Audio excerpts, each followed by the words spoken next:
Bonjour à tous, très chers amis, très heureux de vous retrouver une nouvelle fois dans cette vidéo pour poursuivre l'examen des articles de notre confession de foi. Nous en sommes aujourd'hui toujours au chapitre 3 et nous allons voir ensemble le paragraphe 4.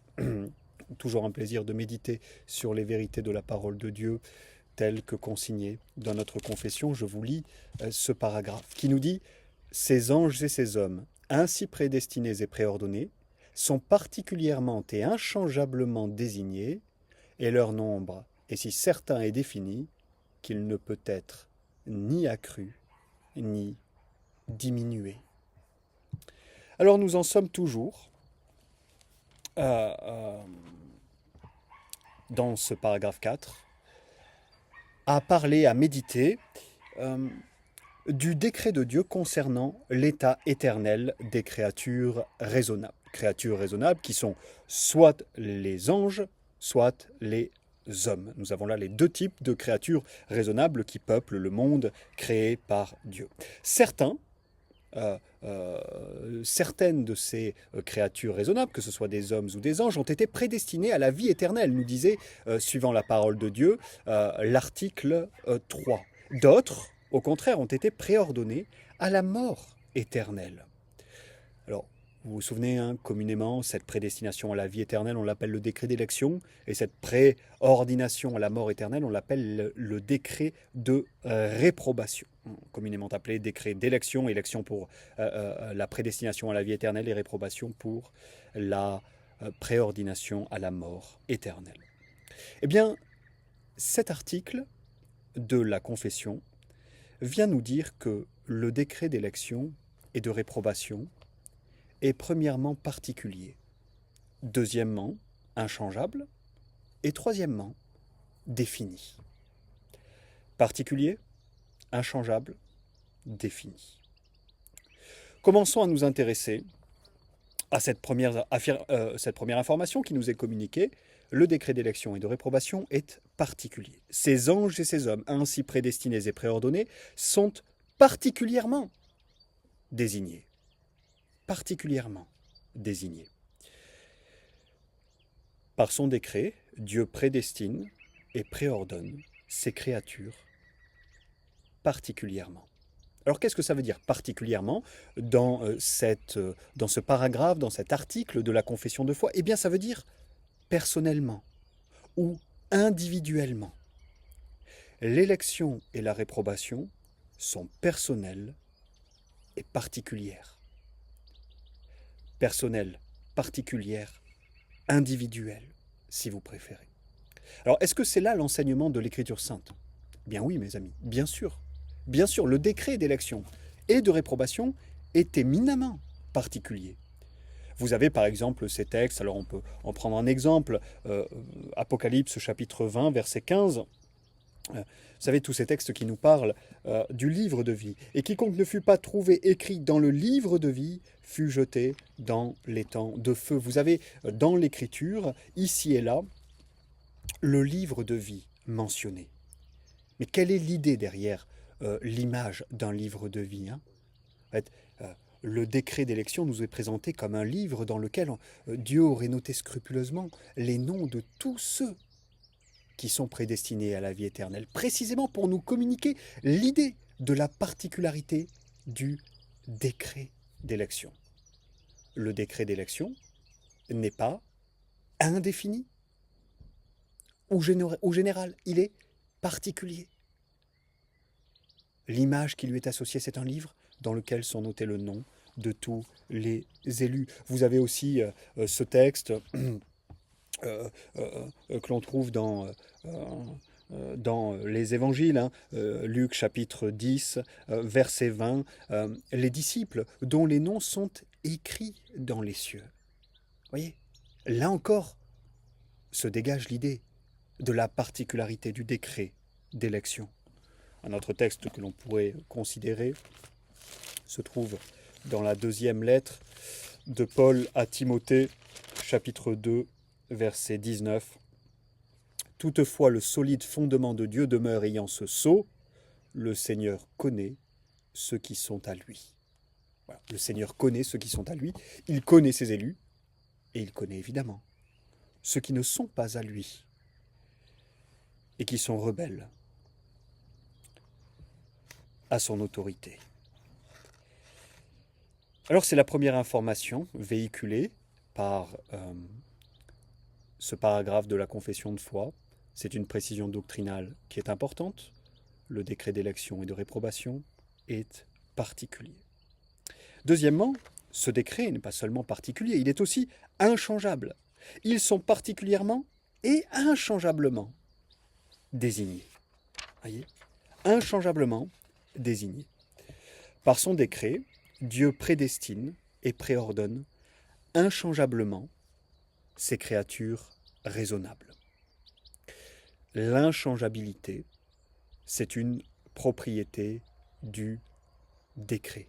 L'immuabilité, c'est une propriété du décret. Est-ce qu'on peut vérifier cela bibliquement? Alors je pense que peu d'entre vous en doutent, mais maintenant, éprouvons que nous pouvons le démontrer Bible en main, avec des textes par exemple comme le psaume 33, verset 11, qui nous parle de l'inchangeabilité du décret, mais le conseil de l'Éternel subsiste à toujours, les desseins de son cœur durent d'âge en âge. Un autre texte que l'on peut considérer se trouve dans le Nouveau Testament cette fois, avec l'épître aux Hébreux, chapitre 6, verset 17. C'est pourquoi, Dieu voulant montrer encore mieux aux héritiers de la promesse l'immutabilité de sa résolution, intervint par un serment. L'immutabilité de la résolution de Dieu. Puis enfin, il y a des textes comme Zacharie, chapitre 6, verset 1. Dans ce texte, le décret est comparé à des montagnes d'airain, pour nous enseigner sa stabilité, son inchangeabilité, son caractère immuable. Alors le décret est particulier, le décret est inchangeable. Et troisièmement, le décret est défini. Et leur nombre est si certain et défini qu'il ne peut être ni accru, ni diminué, ni augmenté ou diminué. Par son décret, Dieu prédestine et préordonne un nombre certain et défini de créatures raisonnables. Par son décret, Dieu prédestine et préordonne un nombre certain et défini de créatures raisonnables. Et ce nombre est invariable et définitif. Ce qui veut dire que jamais un élu ne deviendra un réprouvé, et jamais un réprouvé ne deviendra un élu. Nul ne peut être un jour Pierre, et le lendemain Judas. Autrement dit, le nombre des élus et des réprouvés est fixé de toute éternité, et il ne changera pas. Il n'y aura pas un seul nom pour faire la bascule de l'un à l'autre côté. Le nombre des élus est fixé de toute éternité. Un texte qui nous enseigne cela serait par exemple Jean chapitre 10, verset 28. Je leur donne la vie éternelle, elles ne périront jamais, et nul ne les ravira de ma main. Voyez, le décret est défini. Un nombre d'élus défini, fixe, invariable, définitif.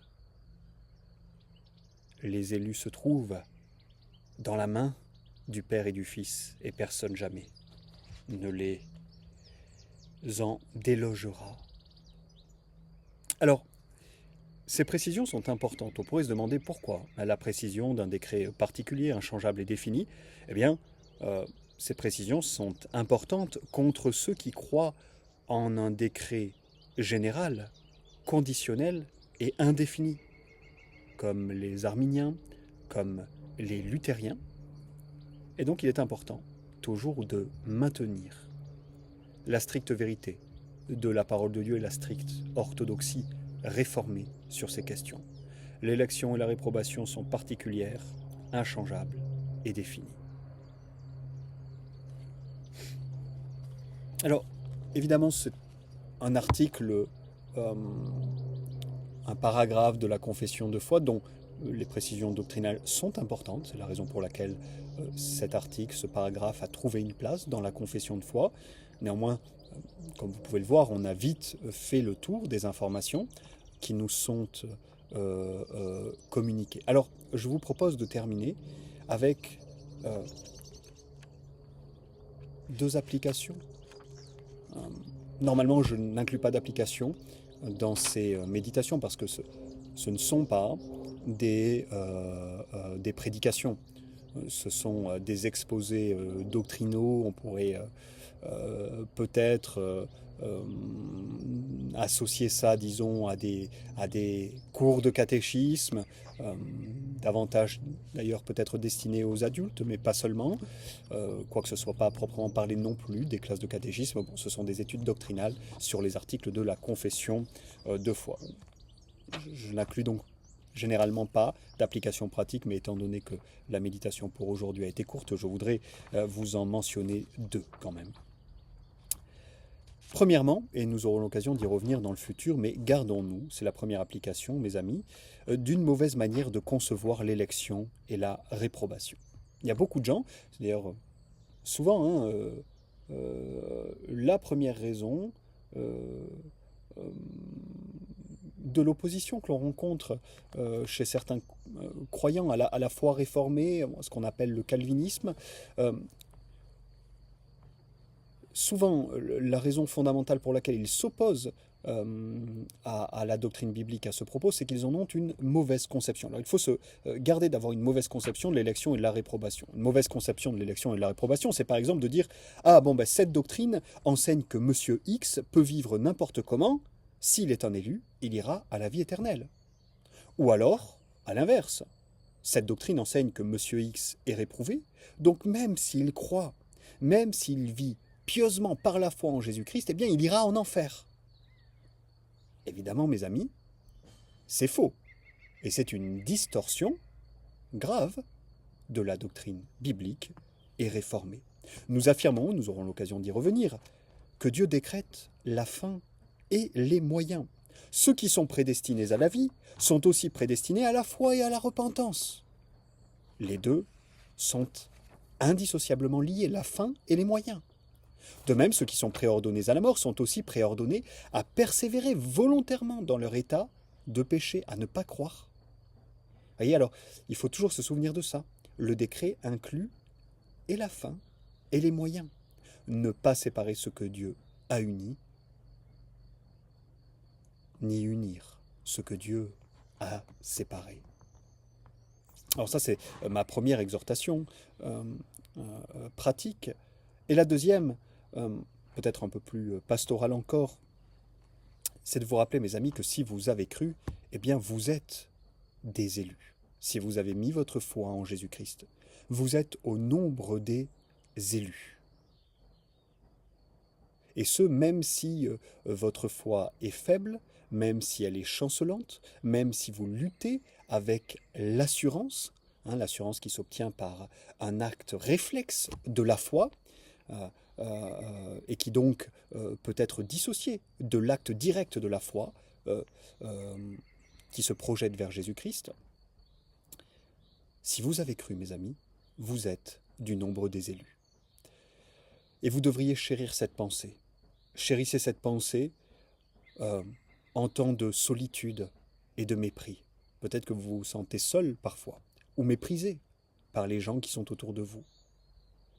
Oui, mais si tu as cru, Dieu t'a personnellement choisi de toute éternité pour la vie éternelle.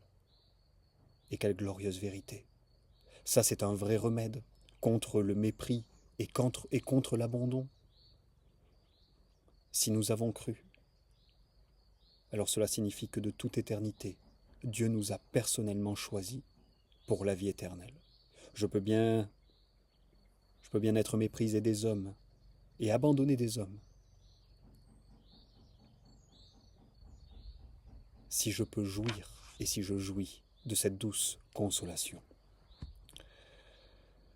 Peut-être avez-vous peur dans votre vie chrétienne, peur de déchoir de l'état de grâce. Eh bien, ne craignez pas, parce que le décret est inchangeable.